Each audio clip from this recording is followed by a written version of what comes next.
Hello everyone. I hope all of you are doing well. Today we are here with our current affair session, that is current affair of 4th and 5th of October. For reference you can use DRISTIIS website. अब ये जो lecture है ये इसमें हमने कोई भी current affair miss नहीं किया है. दो न्यूज़ थी that was of Saturday I guess जो हमने मिस की हैं. So don't worry about that. कभी ना कभी वो आगे कवर होंगी. वो ऐसे टॉपिक्स हैं जो न्यूज़ में रहेंगे तो वो कवर हो जाएंगे. ज़्यादा लेंथ ही ना हो इसलिए मैंने उन्हें यहाँ पर नहीं डाला है. So let's start with the very first news that is about Ayushman Bharat digital mission. So यहाँ पर ये हमारे लिए थोड़ा इंपॉर्टेंट हो जाता है मेंस पर्सपेक्टिव से. But we need to know here is कि ये हमारा डिजिटल हेल्थ आईडीज़ प्रोवाइड करने के लिए है. इसके under Abha ID that is health से रिलेटेड. जैसे हमारे पास आधार है आइडेंटिटी के लिए, वैसे ही हमारे लिए हेल्थ से रिलेटेड जो भी डाटा होगा उसके लिए जो आईडीज़ बनाई जा रही हैं वो यहाँ पर इस मिशन के अंडर ये इनिशिएटिव लिया गया है. ओवर 67 करोड़ आईडी हम ऑलरेडी बना चुके हैं. So this we need to know here, क्योंकि कई बार क्वेश्चन आ जाता है अचीवमेंट्स को लेकर आ सकता है. So this we need to know here. यहाँ पर हमारा जो इकोसिस्टम है नेशनल डिजिटल हेल्थ मिशन का वो यहाँ पर दिया गया है कि इसमें कौन कौन से स्टेक होल्डर्स हमारे पास हैं. जैसे सेंट्रल गवर्नमेंट है, स्टेट गवर्नमेंट है. बेसिकली इसमें किया क्या जाएगा, हमारे जितने भी मेडिकल फील्ड से रिलेटेड प्रोफेशनल्स हैं उन सबको रजिस्टर किया जाएगा. बेसिकली सभी को डिजिटली एक प्लेटफॉर्म पर लाने के लिए ये प्रोग्राम आप बोल सकते हो, ये मिशन है हमारा. हेल्थ इकोसिस्टम को डिजिटलाइज करने के लिए ये हमारा बेसिकली है. So this you need to know here, nothing else you need to know here. Coming to the next news that is about cholera. So cholera अभी हमारा न्यूज़ में रहा है तो हमारे लिए जो प्री पर्सपेक्टिव से इम्पोर्टेंट हो जाता है समझना कि ये किस कारण से होता है, कैसे कैसे फैलता है. तो ये हमारा वाटरबोर्न डिजीज़ है. बेसिकली कंटेमिनेटेड फूड या वाटर से हमारा होता है. So this you need to remember. Vaccine हमारा अवेलेबल है इसके पास. इसके लिए एक्यूट डायरिया ये कोज करता है. So this you need to remember है कि बेसिकली ये डायरिया कोज करता है.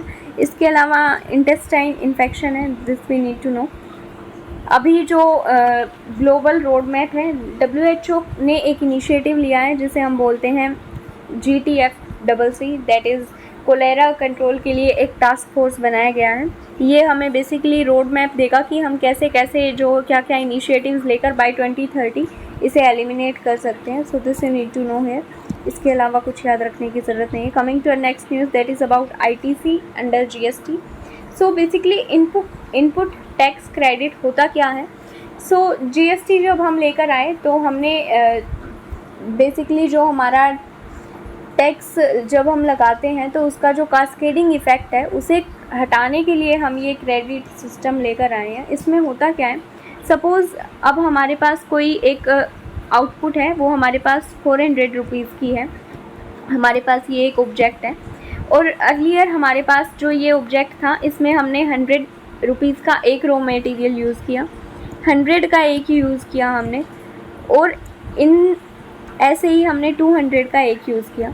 इस पे हमने जो हमारा टैक्स पे किया, अब हमने रॉ मटेरियल लिया उस पर भी तो हमने टैक्स पे किया ही होगा. फॉर एग्ज़ाम्पल अगर हमने मैगी ली है और हम उसे बना रहे हैं तो हमने अगर हमने मैगी बनाने में जो जो चीज़ें यूज़ की, फॉर एग्ज़ाम्पल हमने हमारी सिलेंडर का यूज़ किया, गैस यूज़ की, तो जिस चीज़ पे हम जहाँ पर हम ऑलरेडी टैक्स दे चुके उसे एलिमिनेट करने के लिए ये है.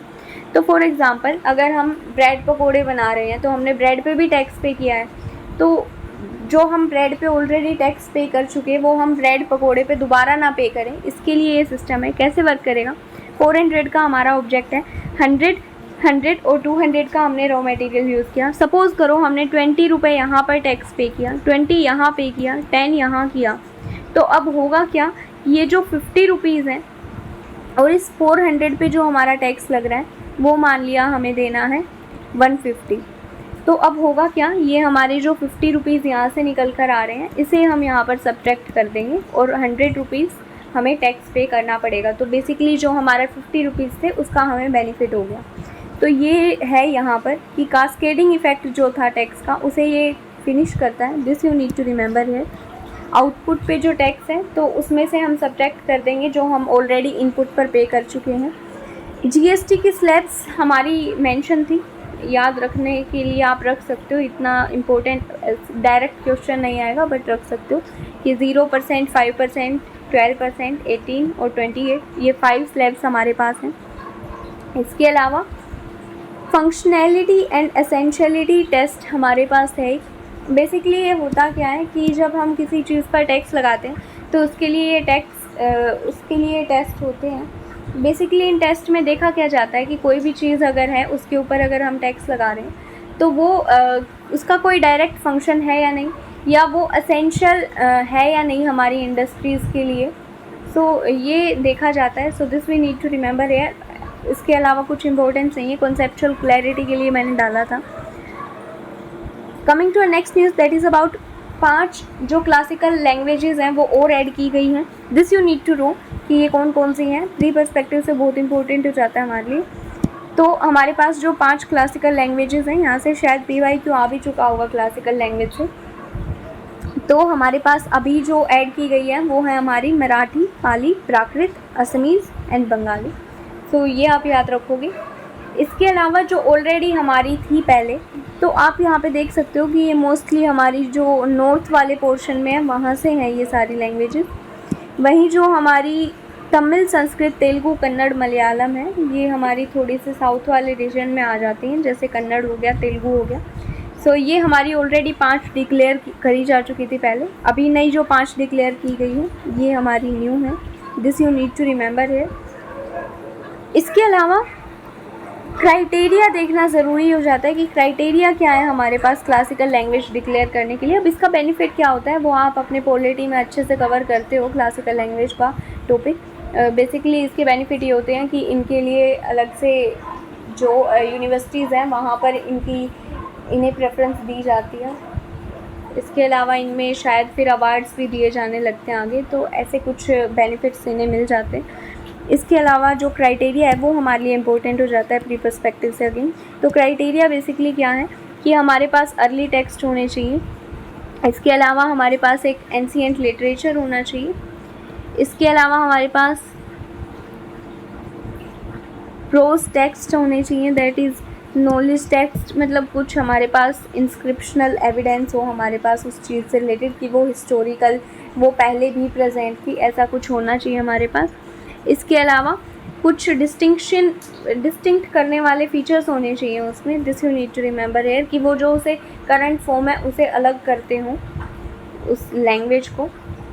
So this you need to remember here कि इसमें से आप एक बार गो थ्रू करोगे कि क्या कुछ है क्या नहीं। इसके अलावा कोई है नहीं यहाँ पर हमारे लिए। एक ये प्रोजेक्ट अस्मिता हमारा है जिसमें हमने टारगेट किया है कि जो हमारे 22,000 बुक्स हैं उन्हें हम इंडियन लैंग्वेज में ट्रांसलेट करेंगे within 5 years। So this you can remember here. Again इतना इम्पोर्टेंट नहीं है। Coming to next news that is about pill boxes. तो एक हमारा पिल बॉक्स अभी मिला है विशाखापट्टनम में, उसे लेकर ये न्यूज़ में थी। पिल बॉक्स बेसिकली है क्या, तो आप ऐसे समझ सकते हो कुछ बंकर टाइप से समझ लो, या तो ये इधर आप देख पा रहे होगे ऐसा कुछ होता है ये पिल बॉक्स। तो बेसिकली वर्ल्ड वॉर 2 के टाइम पर ये बनाए जाने लगे थे। इम्पोर्टेंट नहीं है अगेन, बस मैंने डाल दिया दिखाने के लिए कि हाँ ऐसा कुछ होता है। Coming to our exercise that is cousin.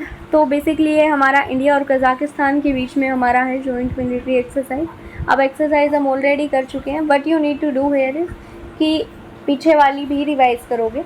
जो भी हमने एक्सरसाइज अभी तक कवर की है वो आप रिवाइज़ करोगे। फॉर एग्ज़ाम्पल हमने एक डिस्कस की थी वज्र प्रहार, जो कि हमारी USA के साथ थी। तो जितनी भी एक्सरसाइज हमने कवर की हैं वो आप रिवाइज़ करोगे। Coming to next news that was about Dadasaheb Phalke award. So ये हमारा हाईएस्ट फिल्म ऑनर है। अगेन इंपॉर्टेंट नहीं है, बस न्यूज़ में था, मैंने एक बार मेंशन कर दिया। आप सुन के निकल जाओ कि मिथुन चक्रवर्ती को ये मिला है, मिथुनदा को। So this you need to know here. Coming to next news that is about Bharat Gen. So ये जो हमारा है ये हमारा जनरेटिव AI का एक इनिशिएटिव है। अब हमारे पास 2 तरह के AI आ जाते हैं। एक हमारे पास आ जाता है एडेप्टिव और एक हो जाता है जनरेटिव। एक बार ये डिफरेंस समझ लो आप, ये काफ़ी टाइम न्यूज़ में रहेगा। जनरेटिव का जो हमारा होता है वो बेसिकली क्या करता है, वो ह्यूमन की तरह थिंक करता है, वो कॉम्प्रीहेंड करता है चीज़ों को कि हमारे पास जो डाटा प्रेजेंट है उसे अप्लाई करके हम यूज़ करेंगे। मतलब वो अपनी क्रिटिकल थिंकिंग करता है बेसिकली। अडेप्टिव क्या करता है, मतलब ये जनरेटिव वाला ये सीखेगा चीज़ों को, विद टाइम ये इवोल्व करेगा इसका दिमाग, जैसे हमारे दिमाग नहीं, बेसिकली ये इवोल्व करेगा जैसे हमारा दिमाग इवोल्व करता है। वहीं अडेप्टिव जो है ये एक डाटा सेट जो इसके पास अवेलेबल है उसी के बेस पर ये डिसीजन या इसी के बेस पर ये जो भी है रिजल्ट्स आउटपुट ये देगा। So this you need to remember है। जनरेटिव एआई का ये हमारा इनिशिएटिव है। पब्लिक सर्विस डिलीवरी को एनहेंस करने के लिए कैसे करेगा कि जो हमारे बेसिकली ये हमारा पहला ऐसा मॉडल है जो इंडियन लैंग्वेजेस के लिए है, government funded multi modal large language model है। So this you need to remember है। पब्लिक सर्विस डिलीवरी को एनहेंस करने के लिए, इसका और कोई यूज़ नहीं है, मेंस में कहीं मेंशन कर सकते हैं हम, क्योंकि वर्ल्ड का फर्स्ट है ये अपने आप में ऐसा इनिशिएटिव जो कि इंडियन लैंग्वेजेस के लिए हम लेकर आए हैं। So this you need to remember है। Again that is coming to our next news, that is about Jal Hi Amrit scheme. Water management के लिए ये है बेसिकली कि सीवेज वाटर को हम कैसे प्रॉपरली ट्रीट कर सकते हैं, उसके लिए इसमें प्रोविजंस हैं। वाटर क्रेडिट्स का यहाँ पर सिस्टम है, clean water credits. Water credits basically होते क्या हैं, तो जैसे हमने कार्बन क्रेडिट्स की बात की थी कि होता क्या था कि जो भी कंपनी है उसने जितना कार्बन एमिशन कम किया उसके लिए उसे क्रेडिट दे दिया जाएगा और वो क्रेडिट वो सेल कर सकते हैं मार्केट में। फॉर एग्ज़ाम्पल कोई और कंपनी है, उसने अपने टारगेट अचीव नहीं किए कि उसने ज़्यादा एमिशन किया, उसने ज़्यादा पोल्यूशन किया, तो वो कैसे कंपेंसेट कर सकती है, वो क्रेडिट अगर एक कंपनी के पास एक्स्ट्रा है तो वो उनसे वो क्रेडिट बाय कर लेगी। So this you need to remember, buy and sell इन्हें कर सकते हैं। सो ऐसे ही क्लीन वाटर के लिए क्रेडिट्स का प्रोविज़न इसमें है। Coming to our next news, that was about global innovation index. So इसमें हमारा जो इंडिया का जो रैंक रहा है वो 39 रहा है। ये मेंस में कहीं भी इंट्रो में हम यूज़ कर सकते हैं। वर्ल्ड इंटेलेक्चुअल प्रॉपर्टी ऑर्गेनाइजेशन जो है वो इसे निकालते हैं, विपो। This you need to remember है। Coming to our next news, that is about Durga Puja. So basically ये जो हमारा है ये अभी हमारा डिक्लेयर किया गया है, but we call as a UNESCO international cultural heritage इसे ऑफ ह्यूमैनिटी से डिक्लेयर किया गया है। फर्स्ट फेस्टिवल अभी नहीं डिक्लेयर किया गया, एक्चुअली ये हमारा फर्स्ट फेस्टिवल है जो एशिया का है, जो जिसे ये डिक्लेयर किया गया था यूनेस्को द्वारा। So this you need to remember है। कमिंग टू शेयरिंग, बेसिकली अब ये जो कॉन्सेप्ट है ये हम यूज़ कर सकते हैं कहीं भी, जब हम बात करते हैं कि जो हमारा डिजिटलाइजेशन हो रहा है उसके क्या क्या हमारे पास डिसएडवांटेजेस हो सकते हैं, क्या क्या कौन से हो सकते हैं। सो बेसिकली शेयरिंग है क्या, जैसा हमें नाम से पता लग रहा है, शेयरिंग प्लस पेरेंटिंग। सो बेसिकली ये बताता है कि जैसे पेरेंट्स क्या करते हैं आजकल, बच्चों के वीडियोज़ या फ़ोटोज़ क्लिक करके कैसे भी उन्हें अपलोड कर देते हैं। सो ये उसके बारे में डिस्कस करता है कि उसके क्या क्या कॉन्स हो सकते हैं। So this we need to remember है। इंडिया में जो डिजिटल लिटरेसी का जो डाटा है वो यहाँ पर मेंशन था कि कितनी डिजिटल लिटरेसी इंडिया में प्रेजेंट है। 40% हमारी है अकॉर्डिंग टू NSSO डाटा जो 2021 में आया था। So this you need to remember है। मेंस पर्सपेक्टिव से अगेन हमारे लिए ये डाटा इंपॉर्टेंट हो जाता है, कहीं भी यूज़ कर सकते हैं। Coming to our next news, that is about India France. So India France अभी हमारे रिलेशंस जो हैं वो वहाँ पर हमारे लिए क्या क्या चीज़ें इंपॉर्टेंट हो जाती हैं वो हम देख लेंगे। फ्रांस के साथ हमारा एक सिविल न्यूक्लियर कोऑपरेशन एग्रीमेंट है, this you need to remember. इसके अलावा हमने ऑलरेडी डिस्कस किया था कि सिंगापुर हमारा लार्जेस्ट FDI डालता था इंडिया में, देन मॉरिशस था हमारे पास सेकंड पर, फोर्थ पर हमारा UAE था, देन फ्रांस भी हमारा one of the largest contributor है हमारा FDI में, this you need to remember है। इसके अलावा होरिजन 2047 हमारा एक आप बोल सकते हो आप प्लान है जो कि हमारा रोड मैप प्रोवाइड करता है कि हर सेक्टर में हमारे जो रिलेशंस है फ्रांस के साथ वो कैसे रहने वाले हैं बाय 2047। तो उसके लिए हमारा गाइड है कि हम कैसे अपने जो रिलेशंस हैं उन्हें प्रोसीड करेंगे।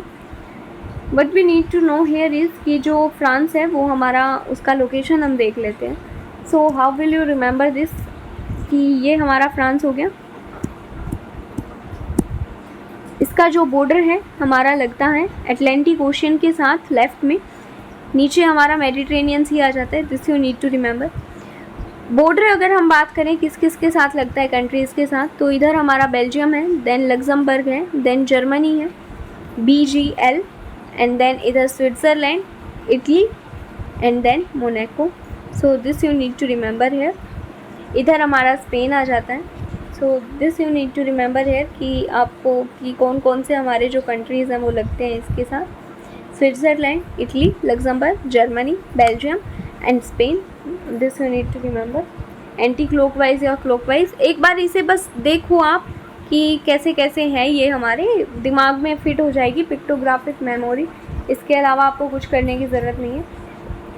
One thing we need to know here is कि ये हमारा न्यूज़ में था, I guess. Wait minute. So या ये जो अब ये न्यूज़ में था हमारा कि जो ट्रैम कार्स हैं हमारी कोलकाता में ये चलती थी, उन्हें बंद कर दिया गया है अब. तो बेसिकली ऐसी सी होती है हमारी ट्रैम कार्स, आप देख सकते हो. आपने देखा भी होगा मूवीज़ में, फॉरेन कंट्रीज़ में दिखाई जाती. ये हमारी अभी चलती थी कोलकाता में. ये पुराने टाइप की होती थी जिन्हें घोड़े के साथ अटैच किया जाता था. सो मैंने बस डाल दिया कि हाँ पता होना चाहिए, ऐसा भी कुछ था, इंटरेस्टिंग था. So with this we end our lecture here. I hope you guys must be getting some kind of help from these lectures, and for PDF you can refer the Telegram group. Also, I just need to apologize for the delay, as it was not planned. तो मुझे time भी नहीं मिला update करने के लिए. So with this we end our lecture, and yeah, thank you, have a great journey.